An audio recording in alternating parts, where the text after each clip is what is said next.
दंडवत प्रणाम करता हूँ। मैं चौकिया मंदिर से विवेकानंद महंत शीतला चौकिया धाम मंदिर आप सबका स्वागत करता हूँ और आमंत्रण करता हूँ, निमंत्रण करता हूँ कि 23, 24, 25 जनवरी को हमारी माँ का श्रृंगार होने जा रहा है। ये वार्षिक श्रृंगार महोत्सव होता है और इसमें पूरे हमारे जिले, आसपास के पूर्वांचल के क्षेत्र के माँ के भक्त दर्शन करने के लिए आते हैं। एक भजन संध्या का भी आयोजन किया जाता है जो हमारे गांव के आशीष माली जी हैं, उनके संचालन में रहता है, आयोजक वो रहते हैं। हम उनका पूरा सहयोग करते हैं भजन संध्या में।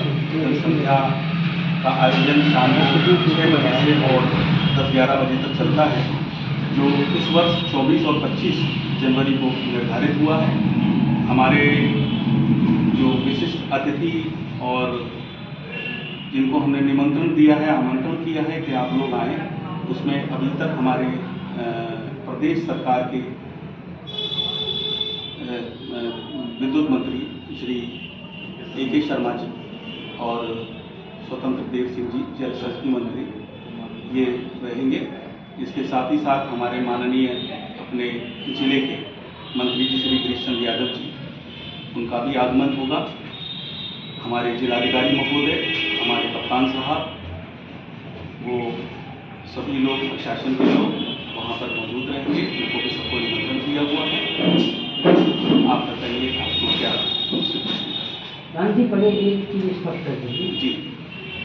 चौकियों में 2 महंतों का एक विवाद चल रहा है, इसमें आप स्पष्ट करिए आपने चौकियों में कौन महंत है, क्योंकि कई लोग अपनी पोस्टर जारी कर रहे हैं कि मैं महंत हूँ, ये सोचो आप।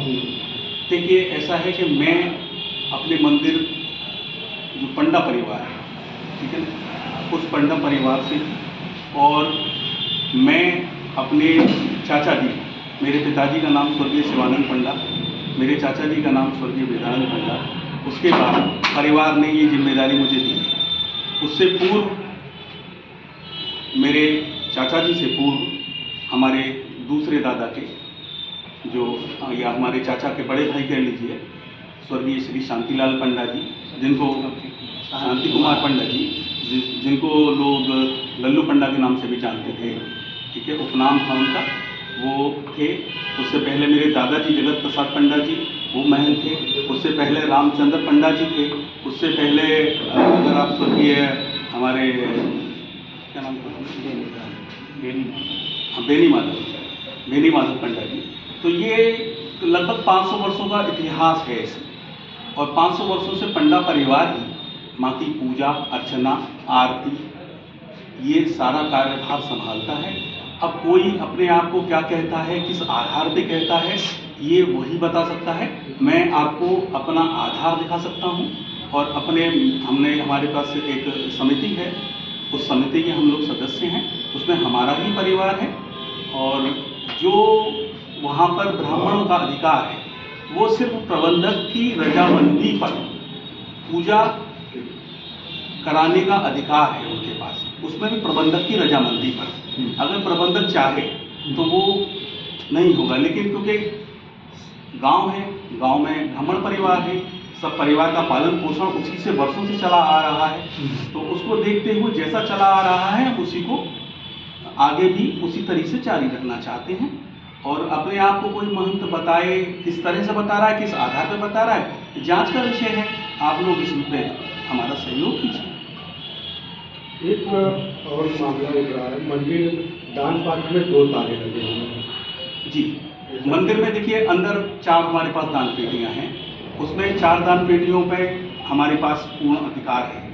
बाहर की जो 2 दान पेटियां हैं उसमें एक विवाद की स्थिति पैदा हो, विवाद की स्थिति में जो मेन ताला है वो हमारा ही लगा हुआ है। और क्योंकि देखिए आस्था एक माँ का अपना गरिमा है, हम कोई विवाद नहीं चाहते। एक दूसरे पक्ष ने जो कि अनुचित नहीं है, उन्होंने उस ताले को लगा दिया है। उनसे 2-4 बार हमने करबद्ध निवेदन किया है कि एक गलत काम को आप न करें, फिर भी हम प्रशासन और शासन से ये विनती कर रहे हैं कि वो जैसे सुचारू रूप से पहले चलता आ रहा था, वो दान पात्र आज के नहीं लगे, वो वर्षों पुराने दान पात्र हैं। उनका सिर्फ बदलाव हुआ है। पहले वो लकड़ी के हुआ करते थे पुराने समय में, अब आज वो स्टील के हैं। तो उस स्टील के दान पात्रों में जब बदलाव हुआ है तो कभी ऐसा होता है कि हम किसी कर्मचारी से खुलवा लेते हैं। अनुपस्थिति में हमारे प्रबंधक महोदय किसी कर्मचारी से दान पात्र खुलवा लेते हैं कि भाई आप जो है दान पात्र खोल लीजिए। तो उसी कंडीशन में हो सकता है कि किसी आपके पास कोई वीडियो इस तरह का आ गया हो कि भाई हम इसके मालिक हैं या हम इसके कर्ता धर्ता हैं, तो वो निराधार है, उसका कोई औचित्य नहीं है। चंदा को लेकर जो है सवाल उठ रहे हैं कि लोग ब्राह्मण वर्ग के जो है चंदा मांग लेते हैं। हाँ, इसमें मैं आपको बहुत एकदम स्पष्ट बता देना चाहता हूँ कि देखिए, माता रानी का जो श्रृंगार होता है, मंदिर के दाएं बाएं आगे पीछे जितनी भी साज सज्जा है और जो भी कार्यक्रम होते हैं वो मंदिर परिवार ही कराता है। हम पंडा परिवार मिलके ही उसको पूर्ण करते हैं। उसमें किसी प्रकार का कोई भी चंदा इस्तेमाल नहीं किया गया। हाँ, अगर किसी का अपनी इच्छा है, भाई श्रद्धा है और आस्था का केंद्र है, सिद्धपीठ है हमारी माँ और वर्षों से चला आ रहा है, फिर भी अगर किसी की आस्था है, अगर वो कोई सहयोग करना चाहता है तो प्रसाद वितरण होता है जगह जगह। हम मंदिर में अंदर प्रसाद करते हैं, प्रसाद वितरण हम भी करते हैं, तो उस प्रसाद वितरण में उनका सहयोग हो जाता है। उसके लिए हम किसी से मना नहीं करते हैं। अब रही बात चंदे की, तो देखिए एक भजन संध्या का आयोजन होता है। अब भजन संध्या का आयोजन में मैं खुद स्वयं अपनी तरफ से जो भी मेरा योगदान होता है मैं उसमें करता हूँ। उसमें जो भी हमारे व्यापारी गण हैं या जो भी हमारे अतिथिगण हैं, अगर उसमें कहीं कोई वो सहयोग करना चाहते हैं तो वो भजन संध्या के आयोजन में किया जाता है। क्योंकि देखिए, कोई भी कार्य बिना लक्ष्मी के पूर्ण हो नहीं सकता। हर कार्य को पूर्ण होने में धन की आवश्यकता होती है। तो भजन संध्या का आयोजन इस तरह से होता है और जहाँ वहाँ कमी पड़ती है उसमें हम पूरा सहयोग करते हैं और उसको कोशिश की जाती है कि वो पूरी तरीके से एक बहुत अच्छे तरीके से